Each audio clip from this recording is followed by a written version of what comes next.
Boa tarde, hoje é 14 de agosto de 2019 e estamos iniciando mais um Destaque Rural Notícias. Sejam todos bem-vindos. Destaque Rural Notícias. Patrocínio: Grupo Floss, Manejo e Fisiologia, caminhos para alta produtividade. E BASF, We Create Chemistry. E o Conselho Nacional autoriza prorrogação de parcelas de crédito de custeio do arroz. As parcelas devem ser atualizadas pelos encargos contratuais e o pagamento poderá ser efetuado em até 3 parcelas mensais e consecutivas, com o vencimento da primeira em outubro deste ano. Segundo o Ministério da Economia, a medida vai permitir que produtores comercializem a safra de 2018-2019 em melhores condições. Com a decisão, as instituições financeiras podem prorrogar o vencimento das parcelas de crédito rural de custeio da cultura vencidas ou vincendas em julho e agosto de 2019, contratadas no ano agrícola 2018-2019. E o Ministério Público Estadual pede suspensão provisória de inseticida relacionado à morte de abelhas no Rio Grande do Sul. O promotor de Justiça de Defesa do Meio Ambiente de Porto Alegre, Alexandre Saltz, encaminhou um pedido para limitação da comercialização e do uso do inseticida fipronil na versão foliar em território gaúcho. O pedido é decorrente da morte de cerca de 400 milhões de abelhas de 200 colmeias que aconteceu no começo do ano no Rio Grande do Sul. Análises laboratoriais da amostra dos insetos mortos apontam para a presença desse químico em cerca de 35% dos casos. Conforme a Agência Nacional de Vigilância Sanitária, fipronil tem uso agrícola autorizado em uma série de culturas, como batata, milho, algodão, arroz e soja. BASF, há 7 anos ao lado de campeões do Desafios de Produtividade SESB. Vamos falar agora sobre mercado, então, e para participar conosco eu convido a Fernanda Custódio. Boa tarde, Fernanda, seja bem-vinda ao Destaque Rural Notícias. Oi, Léo, muito boa tarde para você e boa tarde a todos que nos acompanham aqui pelo Destaque Rural Notícias. Então, Fernanda, esse relatório de segunda-feira aí vem causando uma queda importante no milho, né? Essa semana conversamos aí com dois consultores a respeito disso e realmente surpreendeu o mercado esse relatório aí, aumentando a área de trigo, né? Sim, Léo. Inclusive, hoje nós tivemos mais um dia de queda aos preços do milho lá no mercado internacional. Hoje, no pregão dessa quarta-feira, então, os principais vencimentos da commodity recuaram mais de 6 pontos. E se a gente considerar o pregão de segunda e terça-feira, o mercado do milho caiu mais de 10%. É importante destacar que na segunda-feira os principais vencimentos caíram mais de 25 pontos e nós tivemos, então, um limite de baixa nos preços do milho. Tudo isso porque o SDA veio, então, na segunda-feira e indicou essa safra. Havia uma expectativa no mercado de que realmente o USDA reduzisse a projeção para a safra dos Estados Unidos agora na temporada 19-20 e na contramão desse cenário, pegando todo mundo de surpresa, né, Léo? O USDA elevou, então, a projeção para essa safra para mais de 353 milhões de toneladas. Inclusive, Léo, essa ainda foi uma dos motivos que o mercado recuou nessa quarta-feira. E muitos analistas reforçando, então, que o mercado passa um pouco de fundamental para técnico nesse momento e está buscando um suporte para não cair mais, viu, Léo? Isso aí a gente ainda vai acompanhar. Enquanto não encontrar esse suporte, Fernanda, a tendência é que caia mais. Tem possibilidade, né, Léo? A gente viu que os preços do milho subiram muito, principalmente depois que começaram a se confirmar as informações a respeito do atraso do plantio da safra norte-americana. A gente não via esses patamares há muitos anos no mercado internacional, então foi colocado um risco climático sobre esses preços do milho, e foi por isso que os preços da commodity, então, subiram recentemente, e agora esse preço caiu por conta de toda essa situação, mas o mercado também tem buscado esse suporte. Vamos ver como é que vai se comportar os preços também, né, Léo, nos próximos dias. No caso da soja, Léo, nós tivemos uma queda também hoje no pregão dessa quarta-feira, em torno de 10 pontos. Na segunda-feira, o SDA ele reduziu essa projeção para essa safra de soja lá nos Estados Unidos, para em torno de 100 milhões de toneladas, mas no caso da soja, a maior preocupação nesse momento, Léo, é em relação à demanda. Isso porque a gente segue acompanhando e noticiando aqui também na Destaque Rural essa questão dessa disputa comercial entre Estados Unidos e China. Ontem, o presidente norte-americano Donald Trump avisou, né, reportou que vai adiar esse início da cobrança daquelas tarifas de 10%, em torno de 300 bilhões de dólares em produtos chineses, que começariam a valer, né, Léo, a partir agora do dia 1º de setembro. Então, houve esse adiamento, mas até agora não tem nada de concreto. As lideranças dos dois países voltaram a se falar por telefone no início dessa semana, e a expectativa é que essas conversas elas sejam retomadas nas próximas 2 semanas. A gente ainda vai acompanhar também esse cenário. E outro fator que começa a entrar também no radar dos participantes do mercado, Léo, quando a gente considera a questão de soja, essa semana é a desvalorização do peso lá na Argentina. A gente tem acompanhado essa questão das eleições. Houve uma desvalorização muito grande do peso, e aí o produtor argentino, nesse momento, ainda segura soja, usando a soja como um hedge realmente, e há esse receio de que agora ele venda esse produto no mercado internacional para ganhar, aumentar um pouco mais a sua margem, já que ele vai fazer a venda do produto em dólar, Léo. Então, esse é um novo fator que começa, claro, a entrar também no radar dos participantes do mercado lá na Bolsa de Chicago. O relatório refletiu ontem, Fernanda, em um aumento da soja, né? Após a queda que teve logo após o relatório, ali puxado pelo milho, ontem, com a projeção de diminuição na área de soja, apesar da compensação pela produtividade, que diz que vai ser melhor, segundo o relatório, os preços ontem voltaram a subir e hoje caíram novamente. Então, o que está valendo mais do que a projeção nos Estados Unidos para o mercado são as negociações entre Estados Unidos e China. Sim, Léo, no caso da soja, ainda pesa mais essa questão e essa disputa comercial entre Estados Unidos e China. Por quê? Essa guerra comercial já dura mais de 1 ano e tem afetado muito a vida do produtor norte-americano. E a China é a principal compradora de soja dos Estados Unidos. Então, é claro, isso é um fator mais importante nesse momento. E a gente acompanha ainda essa questão da safra. Ainda a expectativa é que sejam colhidas mais de 100 milhões de toneladas de soja lá nos Estados Unidos. Então, nesse momento, essa questão da guerra comercial acaba tendo um peso maior. Até porque, quando a gente fala dessa questão, né, Léo, a gente não está falando somente de uma guerra comercial entre as duas maiores economias mundiais.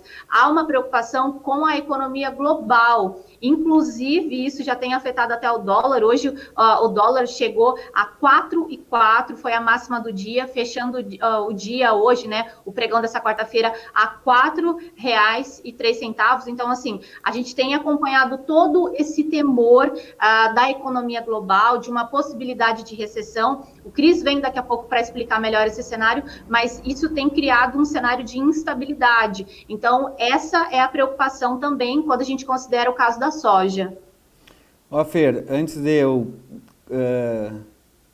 fazer uma pergunta para você aqui, eu quero mandar um abraço para o Marco Aurélio, que está o Marco Aurélio dos Santos, lá de Palotina, o Marcão, manda um abraço para nós aqui da Destaque Rural e diz que o frio já chegou lá no Paraná também.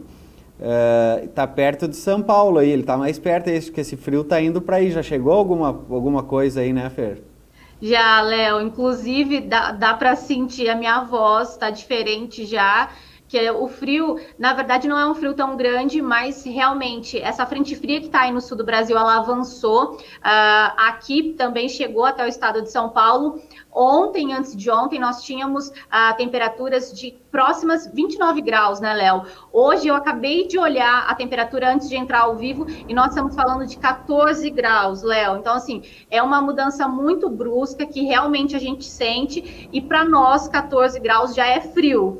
E só para falar dessa questão do Marco Aurélio também, falando lá da região de Palotina, região importante de produção lá no estado do Paraná, só para salientar que aí no estado do Rio Grande do Sul, nós tivemos temperaturas também abaixo de zero, geadas em muitas regiões também nessa quarta-feira, né, Léo? Então, também tá frio aí no Rio Grande do Sul. Sim, essa madrugada chegou a 0 grau aqui, sensação térmica de -4. Hoje de manhã, 7 horas da manhã, estavam 0 graus. E na região ali de Cruz Alta teve muita geada também, que é uma grande produtora de trigo. Amanhã nós vamos buscar informação a respeito dessa produção. Também conosco o Moisés Bresolim, lá de Faxinal do Soturno. Obrigado pela companhia. Fernanda, alguns produtores da ProSoja Brasil estão em uma missão lá nos Estados Unidos, né? E eles divulgaram o material através do Frederico Dávila, que é o deputado estadual de São Paulo, que os acompanha lá nesta missão, falando sobre a percepção deles das lavouras americanas. E, segundo eles, os dados do USDA não se confirmam pelo que eles estão vendo lá, que muita área sem plantar, lavouras muito ruins, e eles estão desacreditando nesse dado do USDA. E o que você acha? Pergunta difícil, Léo, mas é assim, vamos contextualizar todo esse cenário, né? O relatório do mês de agosto do SDA é o relatório considerado mais importante. Por quê, Léo? Em agosto, realmente essas lavouras estariam nesse período mais crítico, já seriam lavouras estabelecidas, e esse é o principal número e dado que vai dar base, então, para o comportamento dos preços lá no mercado internacional. Agora, durante o mês de agosto, é muito comum também a gente acompanhar. Tem o Crop Tour Pro Farmer, que daqui a pouco a gente começa, daqui uma semana, 2 semanas, eles começam a reportar os seus números, que é um dos tours mais tradicionais que nós temos. E o que acontece? São divididas em equipes, cada equipe vai para um condado em um estado e vai fazer contagem de vagens, vai olhar realmente essas lavouras de milho e a gente começa a ter uma prévia. E aí eles vão fazendo uma média, Léo. Então, assim, pelo menos em um dia são divulgados dados de 2 estados. Como é que está a produtividade média, por exemplo, em Indiana, em Ohio, em Iowa, em Illinois, que são estados importantes de produção. Então, é a partir de agora que a gente vai começar a realmente ver essa informação. E eu acho que é a partir de agora também, Léo, que essas informações do campo podem confrontar as informações do SDA, que normalmente é mais cauteloso quando reporta as suas projeções de produção, mas é um pouco mais assertivo. Então, assim, a princípio, a gente precisa realmente acompanhar de perto e ver essas informações. A gente vai tentar falar com alguém da ProSoja também, que essas principais lideranças, né, das principais ProSojas aqui do Brasil também, eles estão percorrendo lá e a gente vai saber um pouquinho mais dessa missão. Quais os estados, por onde eles estão passando e qual é realmente essa impressão. Mas até lá, Léo, a gente ainda fica nessa dúvida. Assim como acontece no Brasil também, toda vez que a gente tem um reporte de safra da Conab, tem muitos produtores que às vezes reclamam e dizem, não, na minha cidade é diferente, a minha realidade é diferente, dentro da propriedade às vezes é uma realidade diferente, mas é a projeção oficial. Infelizmente ou felizmente, Léo, são essas as informações que acabam baseando, né, e norteando o comportamento dos preços. Mas a gente precisa acompanhar e ver de pertinho. Inclusive, ontem a gente conversou com o Ginaldo, a Laboro também vai para os Estados Unidos não só os homens, mas tem um tour só de mulheres, que é comandado pela Andrea, e aí elas vão realmente ver essa situação da safra norte-americana. Então, daqui a pouco a gente tem novas informações também a esse respeito. Como tu falou, né, Fer, o que baliza o mercado é o relatório, né? Não adianta. Não adianta, Léo. A mesma coisa que não faz muito tempo, quando nós tivemos um El Niño, se não me falha a memória, em 2015, tivemos muitas perdas também lá na região do Mato Piba. Demorou para a Conab realmente fazer esse acerto, esse corte na safra, principalmente milho. Então, assim, muitos produtores reclamavam também dessas projeções, e somente nos relatórios seguintes é que realmente essa informação foi corrigida e trazida mais perto da realidade. Então, assim, a gente sabe que às vezes isso pode realmente acontecer, mas eu acho que a partir agora dos próximos dias, quando a gente realmente tiver essas pessoas e a campo lá nos Estados Unidos trazendo essas informações, talvez isso ajude os preços lá no mercado internacional, né, Léo? Certo, Fer, muito obrigado pela tua participação. Contamos com a tua presença amanhã. Espero que tu melhore. Já vi que tua voz está melhor hoje, mas espero que amanhã tu esteja melhor ainda. Que esse frio de hoje não te faça mais mal. Tá certo, Léo. Enquanto isso, a gente fica no chazinho aqui, mas amanhã eu tô de volta. Tá bom. Uma boa noite, Fernando. Até amanhã. Boa noite, até amanhã. Conosco também o Maicon Araújo, de Campo Novo, do Rio Grande do Sul. Abraço ao pessoal do Destaque Rural. Obrigado, Maicon. Seja bem-vindo ao Destaque Rural Notícias. Vamos lá, então, continuar com as informações. Lembrando que, para saber mais sobre as soluções BASF usadas pelos ganhadores do concurso de produtividade do SESB, que é o Desafio de Produtividade SESB, basta você procurar um RTV da BASF aí na sua região. E pela 10ª semana, o indicador do algodão registra queda. Compradores de algodão consultados pelo CPEA estão sem interesse em realizar novas aquisições no spot nacional. A maior parte das indústrias utiliza a matéria-prima estocada ou recebida e, quando há necessidade, busca pequenos volumes para reposição, mas oferta valores inferiores pela pluma. Apenas comerciantes estão mais ativos na compra de pluma, a fim de atender à programação atenta aos baixos preços internacionais e à alta do dólar nos últimos dias. Do lado vendedor, boa parte se volta ao cumprimento dos contratos realizados anteriormente.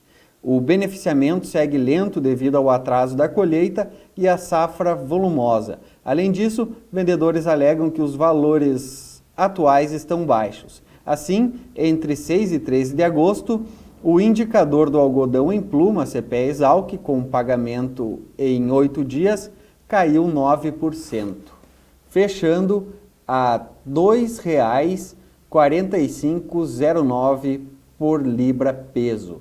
Esta foi a 10ª semana consecutiva de recuo nos valores do algodão. E a aquisição do leite cresce 7,1% em relação ao ano anterior.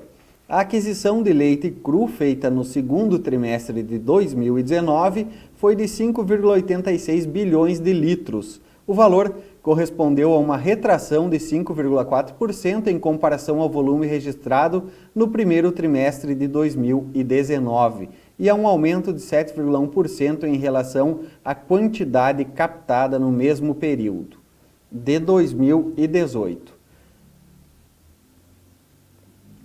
E o abate de bovinos tem aumento em 4,1% na comparação anual.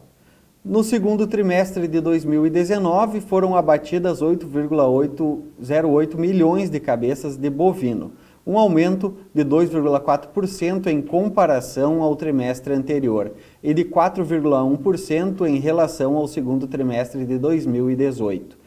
A produção de 2,01 milhões de toneladas de carcaças bovinas no segundo trimestre de 2019 indica alta de 3,6% em relação ao primeiro trimestre de 2019 e de 5,5% em relação ao mesmo período de 2018.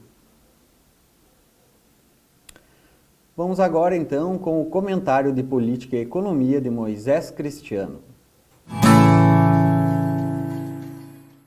Olá amigos da Destaque Rural, tudo bem? Sou Moisés Cristiano e hoje meu comentário de economia desta quarta-feira, dia 14 de agosto, quero trazer informações sobre o que está acontecendo aí na economia global que impactou o dólar e a Bolsa de Valores hoje. Os analistas explicam que hoje nós tivemos três motivos principais, né, que fizeram com que o dólar aí passasse de R$4 e a Bolsa caiu mais de 2%. Todos relacionados a questões fora do país, fora do Brasil. Nós aqui no Brasil temos uma situação mais tranquila, a reforma da Previdência no Senado está andando, teve aí a MP da Liberdade Econômica que passou ali na Câmara dos Deputados. Nós vemos aí perspectiva de melhora para o segundo semestre na questão do PIB, né? Apesar de ele vir aí abaixo, em queda, em retração pelo segundo trimestre consecutivo. Nós tivemos hoje uma informação do monitor do PIB da Fundação Getúlio Vargas, que teve aí um PIB de 0,2% no segundo trimestre, então quer dizer, veio um pouco melhor do que veio o IBCBR no início da semana, e a gente tem expectativa de melhora aí no segundo semestre. Então, dentro do Brasil, a situação está mais tranquila, as expectativas estão melhores aí para crescimento da economia. Agora nós tivemos algumas informações hoje na economia internacional que impactaram muito. São três delas principais, segundo os analistas. Uma delas é que tinha uma expectativa de produção industrial na China de 5,9% na comparação anual e ela veio em 4,8%. Também a gente viu que hoje teve a informação do PIB do trimestre da Alemanha, do segundo trimestre, em queda de 0,1%.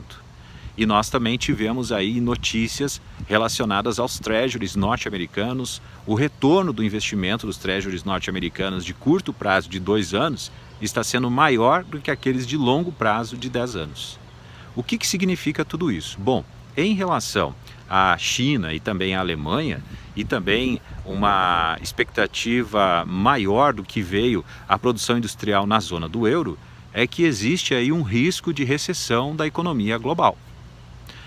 Nós também tivemos aí essa informação dos Estados Unidos que talvez o que aumentou mais ainda a percepção de risco dos investidores, porque assim, se existe uma possibilidade de diminuição da inflação nos Estados Unidos, pode ser que lá tenhamos a possibilidade de recessão aí daqui a algum tempo.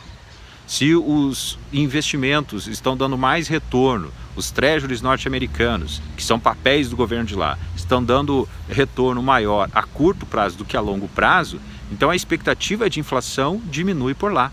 E aí, com a estimativa de inflação menor, a tendência é de cair a taxa básica de juros. E com isso, então, a gente pode ter aí mais fuga de capitais para países mais sólidos, ou então que existe uma possibilidade de recessão aí dos Estados Unidos como um todo. Então significa o seguinte, a gente tem aí essas questões internacionais que aumenta a percepção de risco, aumenta a expectativa, a incerteza em relação à economia global e aumenta o risco, né? A percepção de risco. O que acontece nesses casos? Os investidores buscam então economias mais sólidas para os seus investimentos, aí tem fuga de capitais de economias emergentes, como é o caso do Brasil, né? Tanto para economias mais sólidas quanto para investimentos mais sólidos. E a gente vê que está acontecendo muito isso, principalmente num tipo de investimento sólido que é o ouro. Sólido no sentido de que ele está bastante valorizado agora, o ouro. Então, mostrando aí que muitos investidores e até fundos de investimento estão buscando a solidez do ouro, então, para fazerem os seus investimentos. Isso tudo impacta naturalmente no dólar e a pergunta que se faz é: o que eu faço então agora se eu tenho negócios com dólar? Bom, se você exporta, é o momento de aproveitar esse dólar valorizado. Agora, se você importa de alguma maneira, então é hora de ter cautela, talvez esperar um pouquinho, lembrando, né, que eu já falei aqui que o Boletim Focus traz aí que o mercado financeiro está esperando que o dólar feche em 2019 em R$ 3,75. Então, assim que se dissipar novamente essas incertezas e a gente vê uma melhora aí nas expectativas e também na percepção de risco, a gente pode ter o dólar voltando a patamares normais. E além disso também, né, o Banco Central brasileiro diz que tem aí um bom colchão de dólares, né, na nossa economia. Significa o seguinte: se o dólar começar a ter uma valorização muito acima do que é suportado pela economia brasileira, o Banco Central tem condições então de alguma forma baixar aí o dólar, aumentando a oferta da moeda dentro da economia brasileira. Essas são as minhas informações e as minhas análises sobre economia, então, para o Destaque Rural Notícias nesta quarta-feira. Um abraço e até a próxima. Essas então foram as informações de economia com Moisés Cristiano. Quero mandar um abraço e agradecer a audiência do Carlos Bife lá em Baracaiu, ele no Paraguai. Também um abraço para o Fábio Greff. Ele conversou conosco esses dias a respeito da safra de milho, que também é lá de Baracaiu, no Paraguai. Obrigado a todos pela audiência. Também em Pontão, aqui no Rio Grande do Sul, o Rodrigo Caraça. Obrigado, Rodrigo. Continuem nos acompanhando. Esse canal é feito para vocês, produtores rurais. Vamos lá, então, com as informações da agenda de eventos para o mês de agosto. Temos o curso de Fisiologia Vegetal de Manejo e Rentabilidade com o professor Dr. Geraldo Chavarria, no dia 31 de agosto de 2019, em Passo Fundo, no Campus 1 da UPF. Para se inscrever, você pode entrar no... Preciso ver aqui essa informação que não consta aqui, mas prometo que a gente vai colocar aí nos comentários. Também teremos o Simpósio da Semente no dia 22 de agosto, no Panteon Festa e Eventos, na rua Coronel Chicuta, em Passo Fundo, em comemoração aos 20 anos da Fundação Pró Sementes. O simpósio busca apresentar políticas no negócio de sementes, tecnologias e gestão de pessoas na era digital. Também teremos o primeiro workshop latino-americano de assuntos regulatórios de nutrição animal, dia 27 de agosto, em São Paulo. E no dia 30 de agosto, o workshop sobre leite orgânico, também em São Paulo, no campus da USP. Essas são as informações, então, do Destaque Rural Notícias de hoje. Vamos encerrando, vamos ver se tem mais alguém aqui que está nos enviando mensagens. Por hoje era só, então. Obrigado a todos pela companhia. Lembrando que mais informações você acompanha no portal destaquerural.com.br. Todas as informações sobre soja, milho, trigo, mercado, pecuária, clima, você encontra lá no portal destaquerural.com.br. Muito obrigado a todos pela audiência. Retornamos amanhã a partir das 18 horas. Destaque Rural Notícias. Patrocínio: Grupo Floss, Manejo e Fisiologia, Caminhos para a Alta Produtividade. E BASF, We Create Chemistry.